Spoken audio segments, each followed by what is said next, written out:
بسم الله الرحمن الرحيم الحمد لله رب العالمين والصلاة والسلام على سيدنا محمد وعلى آله وصحبه أجمعين أما بعد.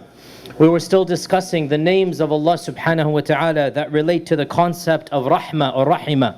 And one of the most famous lexicons of the Arabic language by Imam al-Raghib al-Asfahani, and what is one of the first dictionaries ever written, he defines rahima in a very interesting manner. He says rahima is the verb that is used to indicate ihsan, to indicate doing good for the sake of wanting to do good to the one you're doing good to, without expecting anything back from that person. So rahima means to want to benefit somebody, genuinely help somebody, and you don't require anything back from that person. And Allah subhanahu wa ta'ala, as we mentioned in the last 2 days, has ascribed this concept to himself in over 500 verses. And he has at least 5 names that we know of related to this concept of rahmah. And the term ar-Rahman, or the name ar-Rahman, it occurs in the Quran 57 times. And it is never paired with any other name except in 6 verses. And it is only paired in these 6 verses with one name, and that is ar-Rahim. The term ar-Rahman always occurs by itself, 51. But in 6 verses, ar-Rahman and ar-Rahim occur. And of course in the Fatiha is the first example, Alhamdulillahi Rabbil Alameen, ar-Rahman ar-Rahim. And I mentioned one opinion about the difference between ar-Rahman and ar-Rahim, and that is that ar-Rahman is for all the creation and ar-Rahim is for the believers. There is another interpretation, and these are all complementary, that ar-Rahman is the one whose rahmah is comprehensive, dhu rahmatil wasi'ah. And ar-Rahim is the one whose rahmah reaches the one he wants to reach, the rahmatil wasila. So ar-Rahman is comprehensive, and ar-Rahim is the one that is effective to the one whom it reaches. And Allah is both comprehensive and effective. Allah is both ar-Rahman and ar-Rahim. Yet another interpretation is that Allah is ar-Rahman in this world and ar-Rahim in the next world. That this world is a manifestation of Allah's rahmah, and the next world, the Jannah for the believers, is a manifestation that Allah Azza wa Jal is ar-Rahim. Yet another interpretation, and these are all complementary, not contradictory, is that ar-Rahman describes the nature of Allah, and ar-Rahim describes the actions of Allah. So Allah by His nature has rahmah, and all of His actions as well are actions of rahmah. And there are other interpretations as well about the differences between ar-Rahman and ar-Rahim. And the name ar-Rahim, it occurs a whopping 114 times in the Quran. It is one of the most oft repeated names of Allah after the name Allah. 114 times Allah mentions the name ar-Rahim, and they occur with many names and combinations, but the 2 most common combinations of ar-Rahim, and all of you know these because they occur in the Quran, are al-Ghafur ar-Rahim and al-Aziz ar-Rahim. These combinations, Ghafur Rahim and Aziz Rahim, are of the most common combinations, period. Out of all of the combinations in the Quran, remember I said 3 days ago that most of Allah's names occur in pairs. The 2 most common pairs in the whole Quran are Al-Ghafur Ar-Rahim and Al-Aziz Ar-Rahim. And as I mentioned 3 days ago or 2 days ago, that when those 2 names occur together, there's always a wisdom. Why did Allah pair those 2 names? So the name Al-Aziz Ar-Rahim, and we're going to come to the name Aziz in a few days, and for now we'll just say Al-Aziz is the one of power. So Allah says Al-Aziz Ar-Rahim, the one who has power, the one who has mercy. What is the third meaning that we derive? Allah Azza wa Jal is saying, when He says He has Izzah and He has Rahmah, that His Rahmah is not coming from weakness. His Rahmah is not coming because He has no other choice. Because usually or sometimes you are merciful out of weakness. You are merciful because you don't have power. Typically, people of power have no mercy. Typically, power corrupts mankind.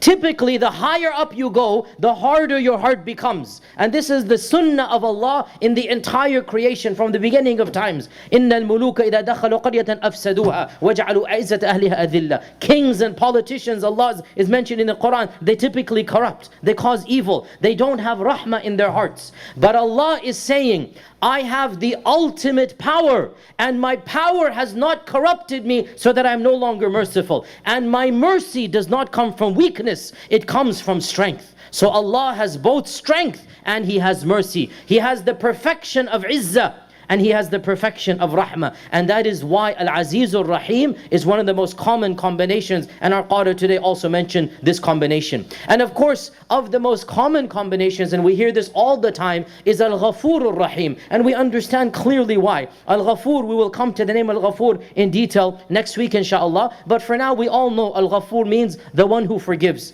So Allah is the one who forgives because He has mercy. Allah forgives because He has rahmah. So because He is merciful, that mercy leads Him to forgive. And this is the wisdom of combining between Al-Ghafur and Ar-Rahim. Now, we mentioned there are 5 names: Rahman, Rahim, Arhamur Rahimin, Khairur Rahimin, and Dhur Rahmah. What should be the effects of these names on our heart? What is the thamara, or the fruits of believing in these names of Allah subhanahu wa ta'ala? Well, number 1, these names should cause us to increase in our love for Allah subhanahu wa ta'ala.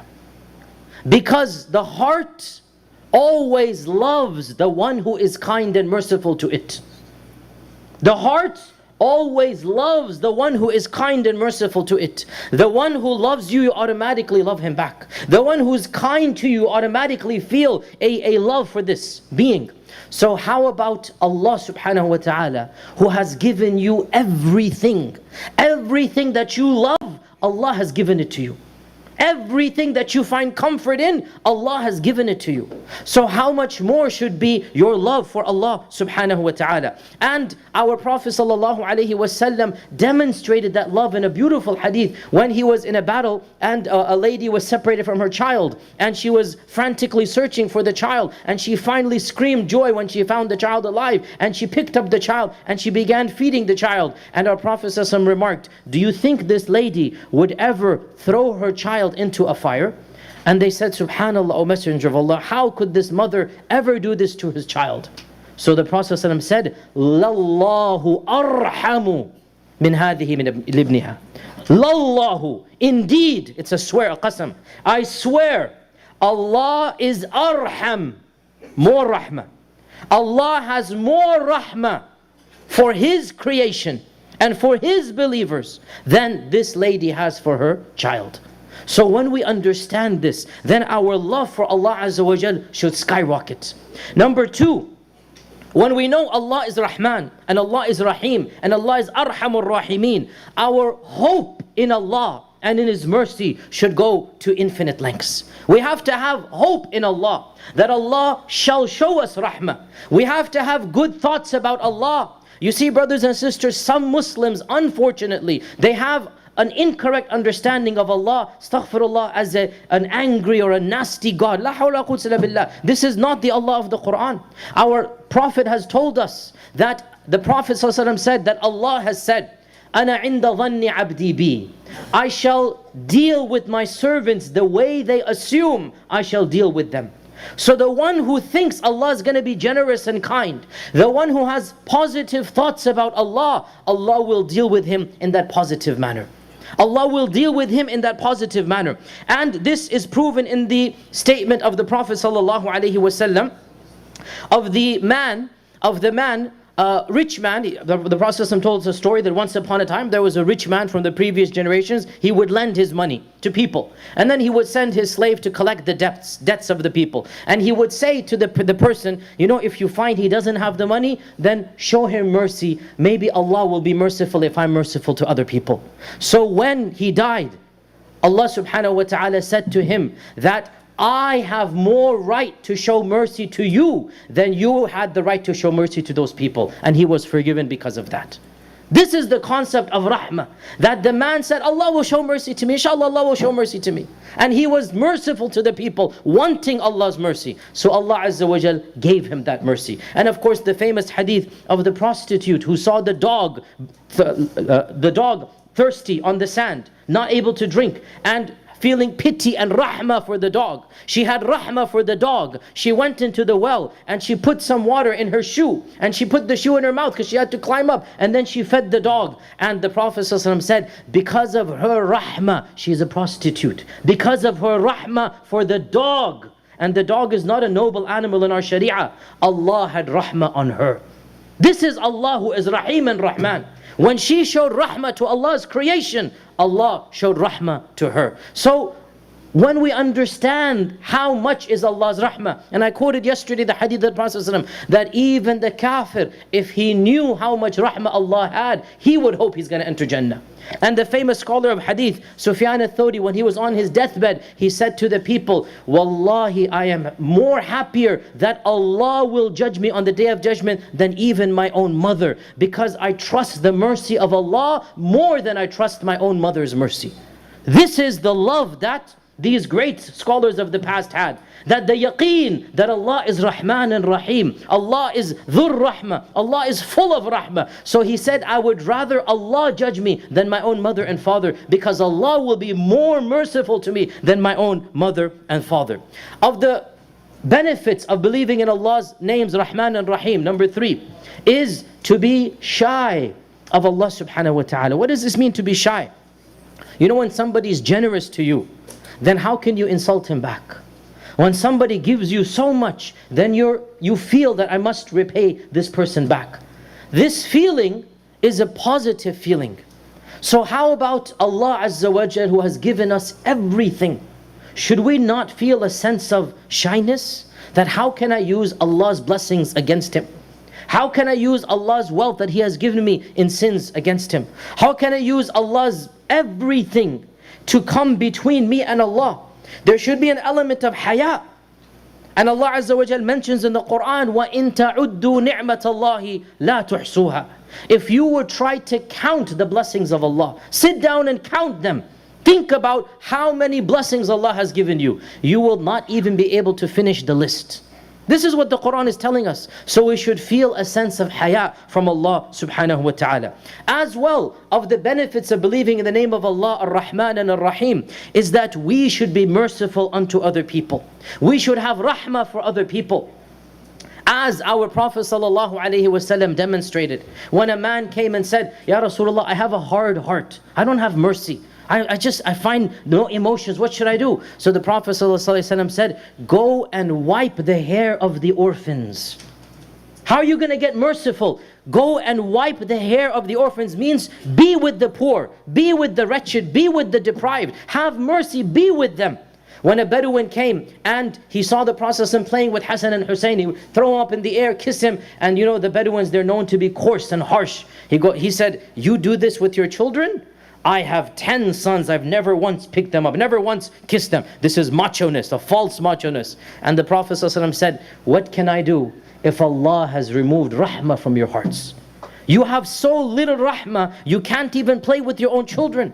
So having rahmah upon other people. And our Prophet ﷺ said that of the signs of respecting Allah, of respecting Allah, is to show respect to our elders and to be merciful to our youngsters. There should be a feeling of compassion that we must be moved. Once the Prophet ﷺ was giving a khutbah and some of the Bedouins came, and these were such poor people. They weren't Bedouins, excuse me, they're from another tribe that were coming to accept Islam. They were so poor, they literally only had something to cover their awrah, and they had nothing else. And our Prophet ﷺ was so moved. He stood up after the khutbah and he had a fundraiser right then and there for them. And he said, who is going to help them with food and whatnot? And people began to bring until there was a pile to give to them. The heart of the Prophet is moved when he sees that poverty in front of him. This is what rahmah does.